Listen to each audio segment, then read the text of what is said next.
A paz do Senhor, amados. Nós estamos alegres porque estamos na presença do Senhor. E neste dia, é um dia festivo, que nós estaremos assentados à mesa do Senhor para participar deste memorial. Hoje pela manhã, nós executamos o memorial também deixado por Jesus, que foi batizar uma pessoa aqui. E logo mais agora nós vamos estar relembrando o que Jesus fez por nós na cruz do Calvário. O sacrifício, o valor desse sacrifício para a nossa vida. Eu convido nesta noite os irmãos a abrirem as suas Bíblias. Na primeira epístola de Paulo aos Coríntios, eu quero ler o capítulo 15, até o versículo 8. 1 Coríntios, capítulo 15, versículos 1 de 1 a 8, estaremos lendo nesta noite. A Bíblia diz assim: irmãos, venho lembrar-vos o evangelho que vos anunciei, o qual recebeste e no qual ainda perseverais. Por ele também sois salvos, se retiverdes a palavra tal como vô-la preguei, a menos que tenhais crido em vão. Antes de tudo, vos entreguei o que também recebi, de que Cristo morreu pelos nossos pecados, segundo as Escrituras, e que foi sepultado e ressuscitou ao terceiro dia, segundo as Escrituras, e apareceu a Cefas e depois aos 12. Depois foi visto por mais de 500 irmãos de uma só vez, dos quais a maioria sobrevive até agora, porém alguns já dormem. Depois foi visto por Tiago, mais tarde por todos os apóstolos, e finalmente, depois de todos, foi visto também por mim, como por um nascido fora de tempo. Paulo começa a lembrar a igreja de Corinto um fato extremamente importante para o cristianismo: a ressurreição de Jesus. E ele começa afirmando a importância da ressurreição de Jesus, muito embora fossem contestados sobre isso.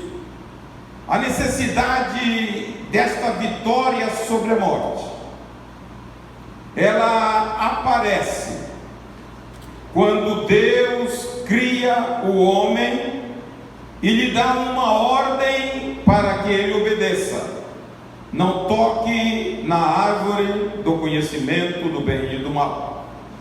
E Deus faz a seguinte advertência: pois no dia em que dela comer, você vai morrer. E nós sabemos a história. Adão fracassou, e quando ele fracassa, o império da morte é instalado. Paulo diz que a morte, o salário do pecado é a morte. Então, essa morte, ela atingiu a todos, atinge a todos. Por isso que Paulo diz que o último inimigo a ser vencido será a morte. Mas ela, com a morte e ressurreição de Jesus, já não impera com a força que imperava no tempo do desconhecimento. Então, quando Jesus ele vem, ele começa a falar sobre a necessidade da sua morte vicária na cruz e também da sua ressurreição, porque tanto a morte de Jesus quanto a ressurreição dele estavam previstos nas Escrituras, nas profecias, que o filho do homem nasceria morreria, mas ressuscitaria. E o inferno, a expectativa de Satanás era que Jesus não levasse avante o projeto completo da salvação. Com a morte de Cristo no Calvário, havia uma expectativa de final de linha, que ali o projeto pararia. E o inferno ele tinha essa expectativa, porque a vitória da cruz só é realizada concreta pela ressurreição de Cristo. A ressurreição de Cristo é o maior milagre da história. Nós temos na Bíblia várias pessoas que foram ressuscitadas e morreram depois. No Velho Testamento, nós temos algumas pessoas, ali no tempo dos profetas, Eliseu e Elias. No tempo de Jesus, Jesus cura, ressuscita o filho da viúva de Naim, a filha de Jairo, Lázaro, após 4 dias, que havia uma tradição judaica, que até o 3º dia, o corpo não havia se decomposto, e Jesus vai a Betânia após o 3º dia, no 4º dia, e mostra para todas as pessoas que ele tem poder acima de tudo. Tendo um corpo em decomposição, ele pode ressuscitar. Só que a Bíblia fala que todas essas pessoas morreram, todas essas pessoas voltaram a morrer, mas a ressurreição de Jesus, ela é importante. A Bíblia diz que no capítulo 1 de Efésios, versículos 19 e 20, Paulo expressa assim: mas Deus mostra a suprema grandeza do seu poder ao ressuscitar Jesus dentre os mortos. Então há uma manifestação de poder quando Paulo usa essa expressão suprema grandeza. Ele está realçando o que Deus está fazendo com autoridade e poder para fazer uma coisa não comum: levantar um defunto, ressuscitar uma pessoa para nunca mais morrer. E o texto diz que Deus o exalta, Deus o eleva e o coloca à sua direita, assentado no trono da majestade. Deus tira Jesus de lá e leva para a majestade nas alturas. Ele intercede por nós com autoridade. O salmista dizia que Deus não permitiria que o seu corpo visse a corrupção. Então, no 3º dia, antes da tradição falar que ele estava em decomposição, o Filho de Deus ressurge para nunca mais morrer.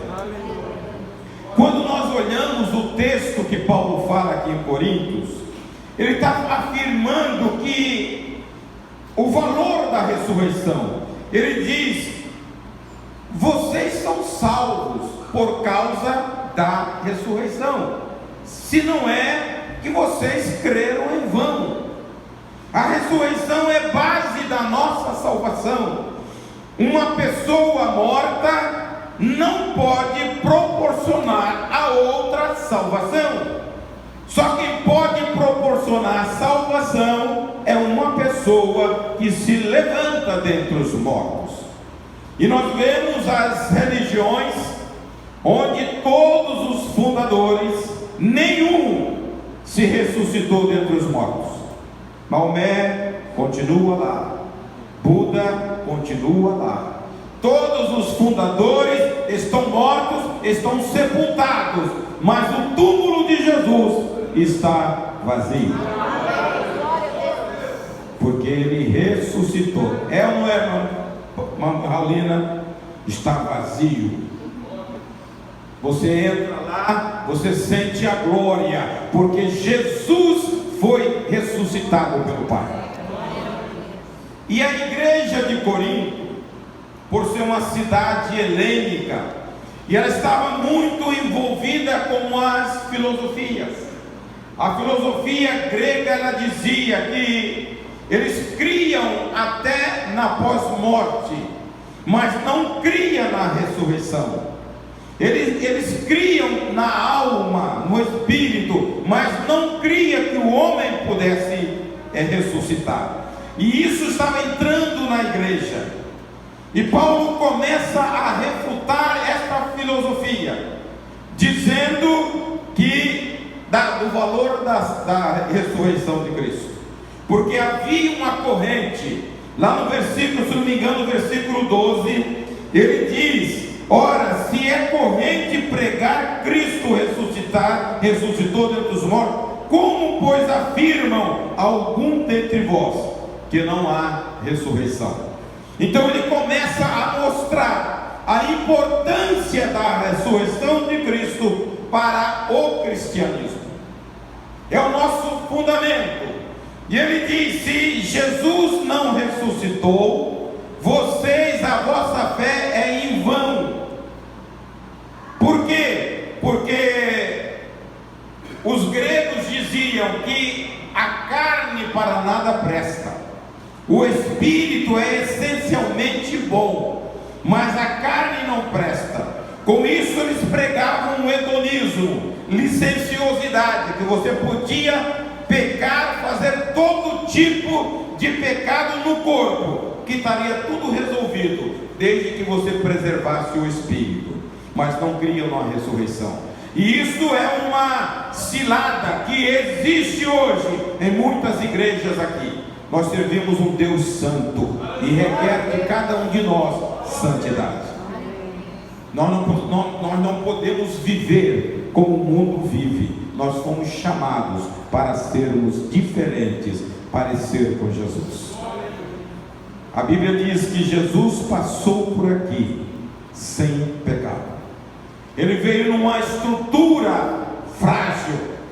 Romanos 8,3 diz que ele veio no corpo do pecado, mas ele, através deste corpo, ele aniquilou o pecado no corpo e não pecou. Logo, os seguidores de Cristo não podem andar pecando. E a ressurreição é um fato. Se nós não cremos que Jesus ressuscitou, nós ainda estamos no pecado.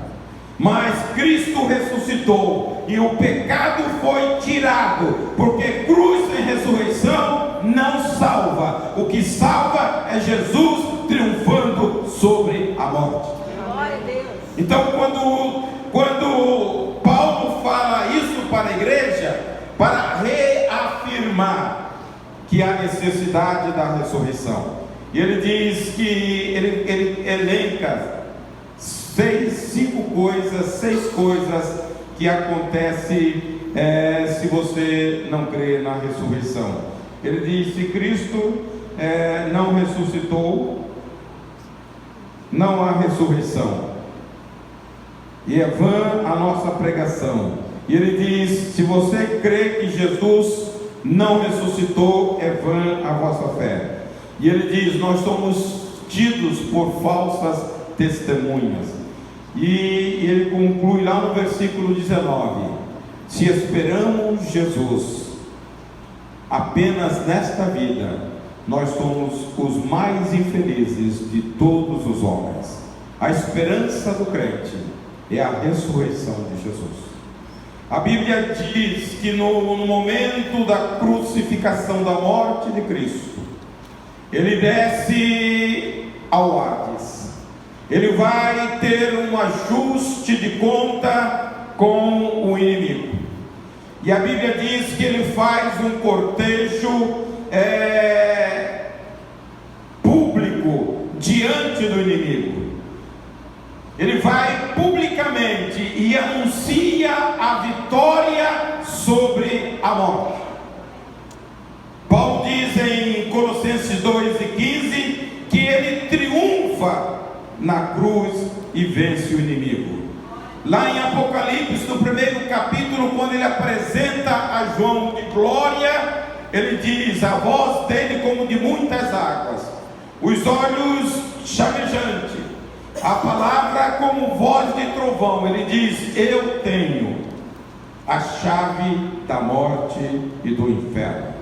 O jugo da morte foi quebrado. O terror que as pessoas tinham pela morte foi aniquilado. E nós temos uma esperança, porque Cristo ressuscitou. Nós também um dia ressuscitaremos com Ele. Paulo, quando ele vai ministrar a igreja de Tessalônica, ele começa no capítulo 4, versículo 13, dizendo: irmãos, eu não quero que vocês sejam ignorantes, como alguns que não têm a esperança sobre a ressurreição de Cristo.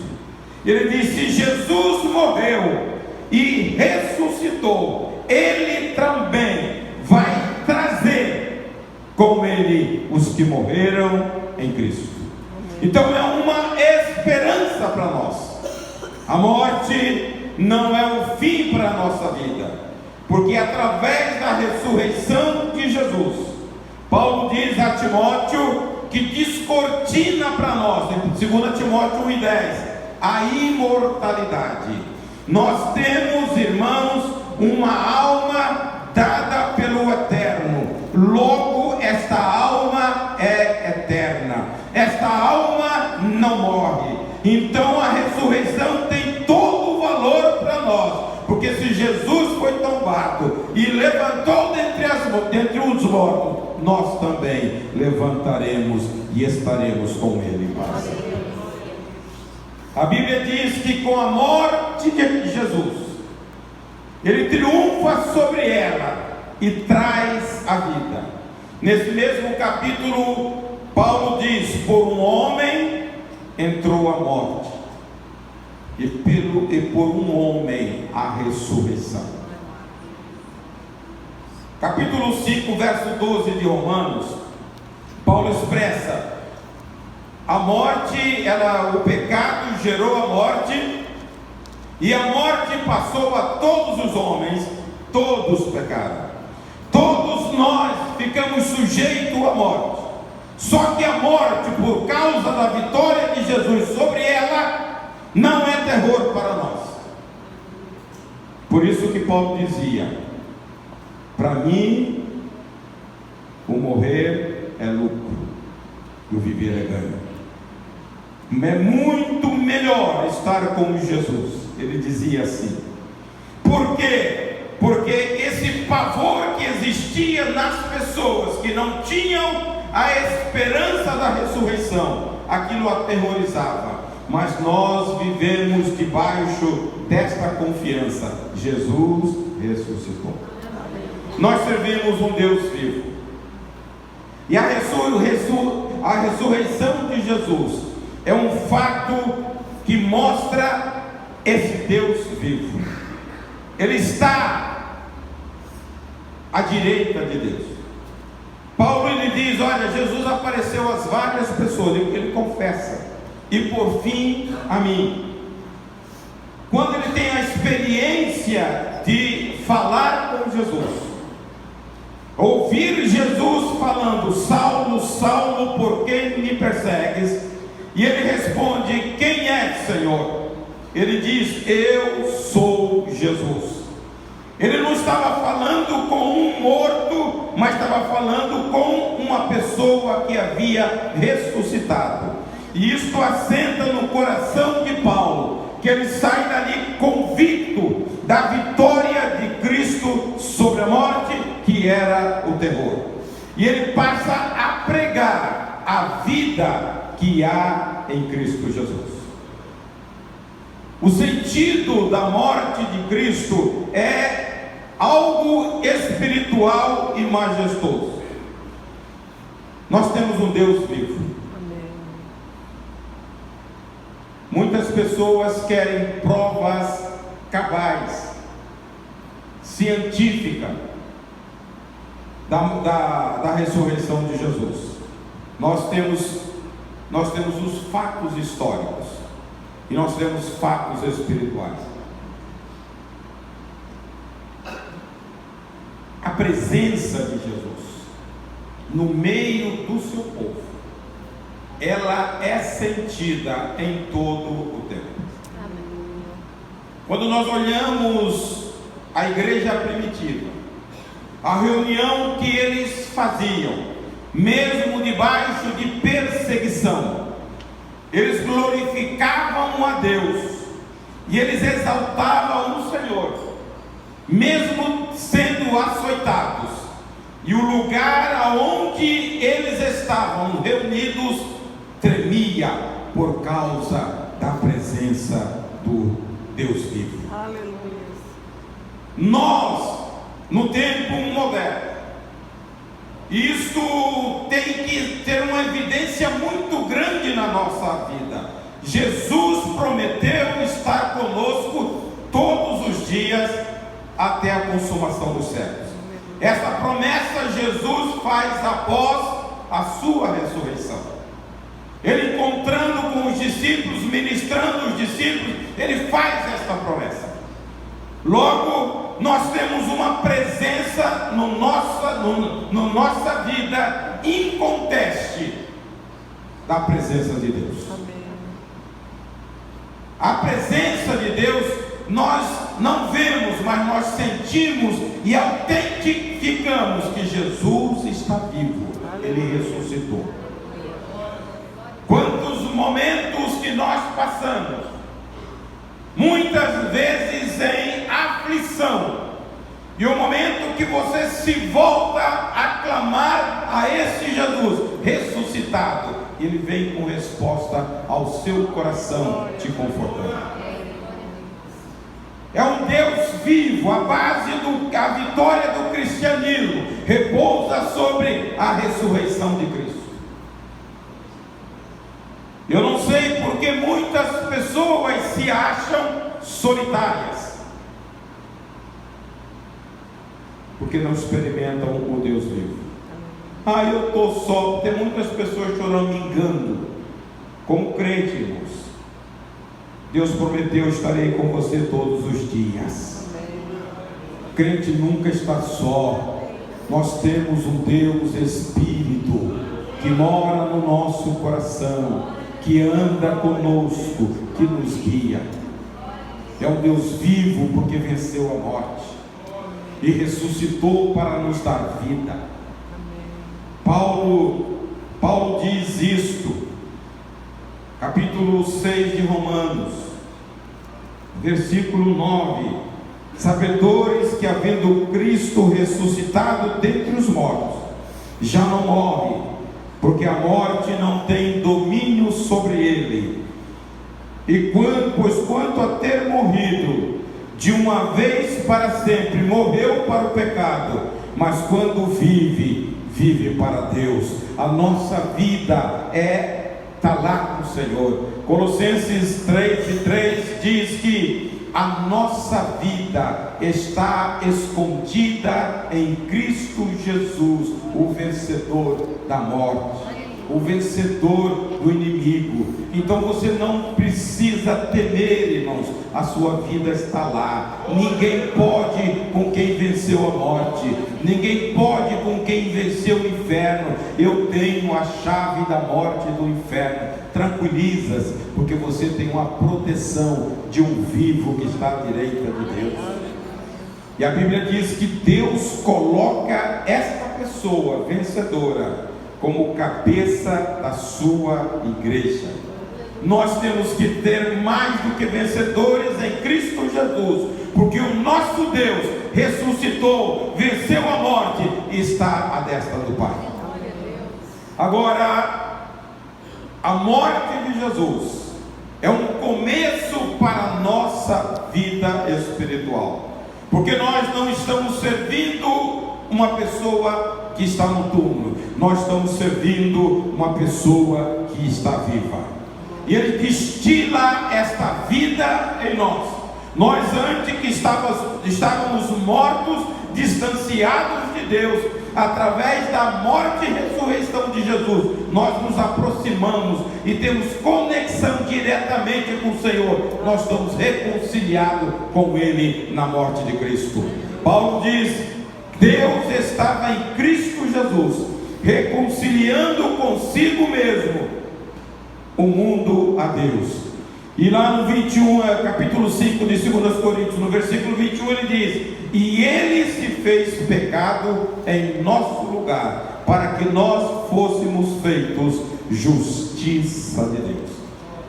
Paulo também diz que a ressurreição de Cristo é a base da nossa justificação, é a base legal da nossa punição ser banida, porque Jesus triunfou sobre a morte. Jesus é o vencedor. Então nós temos que nos basear nisso, porque a hora que você pede, o Deus vivo te responde.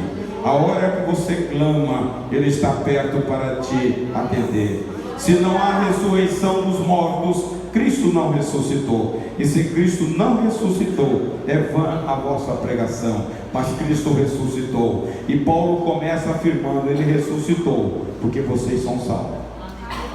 Salvação só dá quem venceu a morte, quem ressuscitou dentre os mortos.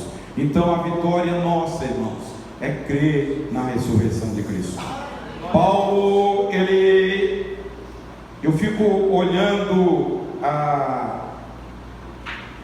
o conhecimento de Paulo no capítulo 17 de Atos. Ele é forçado a ir para Atenas. Ele está em Bereia, o pessoal de Tessalônica monta um motim para matá-lo, e ele é levado pelos irmãos para Atenas. Enquanto ele espera Silas e Timóteo, ele fica olhando a cidade, e lá ele vê altares a vários deuses, e ele começa a debater com as pessoas. E havia um lugar específico para esse tipo de debate.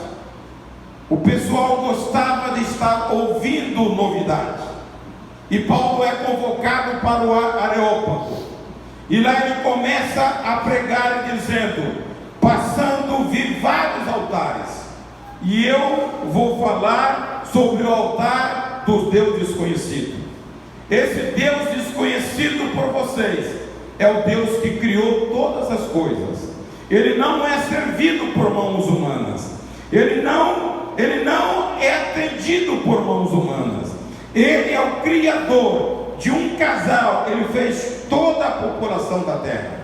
E ele começa a dissertar, inflamado, discursando a respeito de Jesus e de Deus. Ele diz: nele nós vivemos, nele nós nos movemos. E ele começa a falar, porque sabia da filosofia. Mas Deus tem reservado um dia em que com justiça julgará todos, e deu certeza a todos, ressuscitando Jesus dentre os mortos. A hora que ele fala na ressurreição, ele entra em confronto com a filosofia, e a Bíblia diz que eles começam a escarnecer de Paulo, e diz: sobre este assunto nós te ouviremos outra época. E a Bíblia diz que muitas pessoas ali creram nele, inclusive o chefe do Areópago, Dionísio. Ele aceita Jesus, porque a mensagem de Deus, ela não volta vazia, mesmo com filosofia. Então nós olhamos as situações em que Paulo conhecia a plateia e pregava um confronto com a plateia. Capítulo 23 de Atos. Paulo está preso em Jerusalém e ele vai discutir no Sinédrio. O Sinédrio era composto de pessoas ilustres e também dos sacerdotes. Toda a classe sacerdotal era da seita dos saduceus. Os saduceus não criam na ressurreição. E Paulo fala o seguinte: é acerca da ressurreição que eu estou sendo julgado hoje. Ele entra e divide o grupo. Por quê? Porque eles não criam, mas é uma verdade que acontece. É por causa da ressurreição de Cristo que eu estou sendo hoje preso e condenado. Então ele sabia tirar proveito da situação no mundo que ele estava inserido. Os sacerdotes não criam na ressurreição, por isso eles questionaram com Jesus lá a respeito de um homem, de uma mulher que casou com um homem e ela morreu, e 7 irmãos casaram com ela.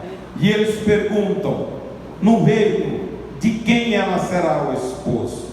E Jesus afirma uma coisa: não se casam e nem se dão em casamento, são como anjos nos céus, porque eles não criam em ressurreição. Então Paulo, ele prega aos sacerdotes sobre a ressurreição de Cristo, que confundia. Ele está vivo, ele dá o testemunho. Ele diz: porque eu ia no caminho de Damasco e vi cair no chão e ouvi a voz deste Jesus que está vivo, dizendo: Saulo, Saulo, por que me persegues? Então a vitória nossa é que nós temos um Deus que nos atende. Paulo, ao escritor aos Hebreus, diz que em tudo ele foi semelhante a nós, as mesmas necessidades, as mesmas dores que nós passamos, ele passou conosco. E hoje ele estando à direita de Deus, quando você vai levar para ele a sua demanda, ele vai te entender. Ele passou necessidade de água, teve sede, ele teve cansaço, ele teve fome, ele teve sono.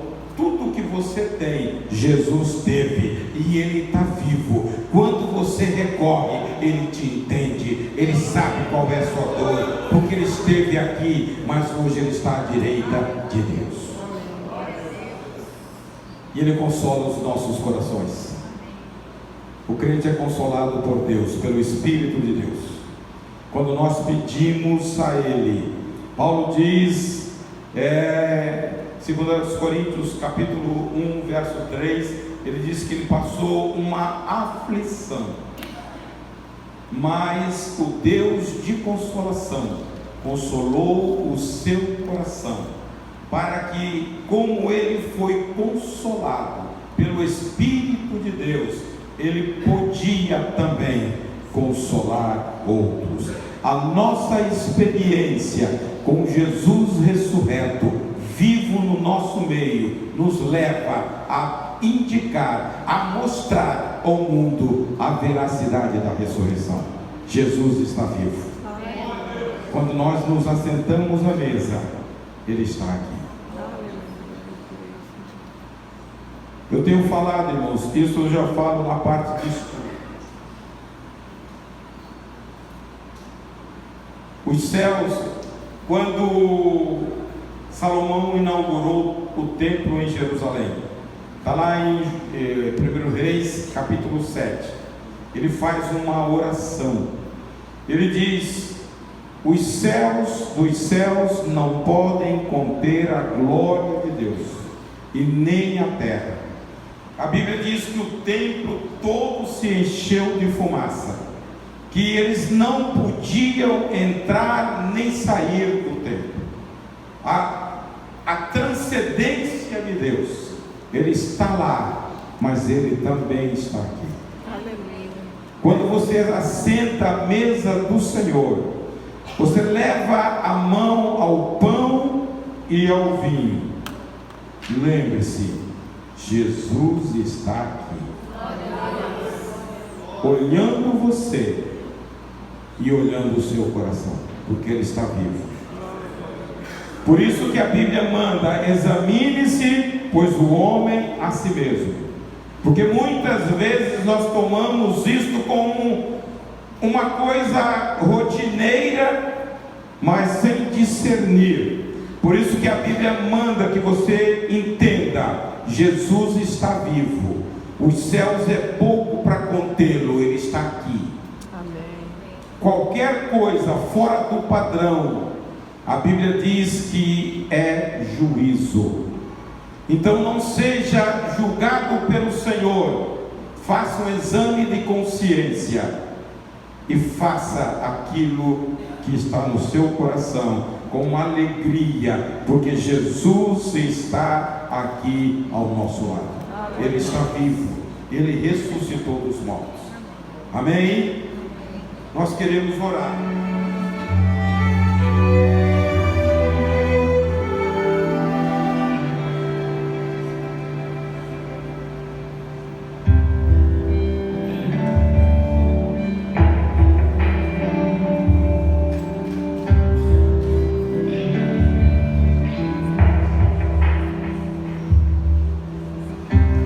Eu pintei um arco-íris numa folha de papel, mas Deus criou o firmamento e as estrelas pôs no céu. Fiz um barco de pequeno pra brincar com meu irmão, mas Deus mediu o oceano só com a concha de sua mão.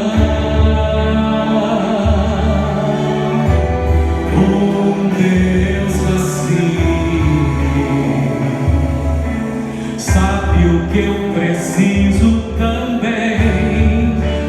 Os que esperam no Senhor voam com asas como águia, correm sem nunca se cansar e vão mais além.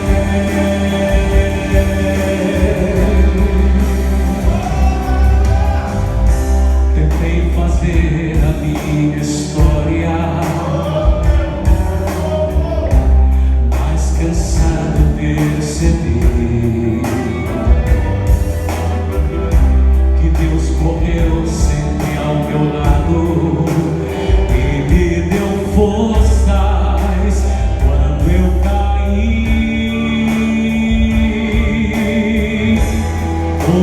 Deus assim sabe o que eu preciso também. Os que esperam no Senhor voam com asas como águia, correm sem nunca se cansar e vão mais além.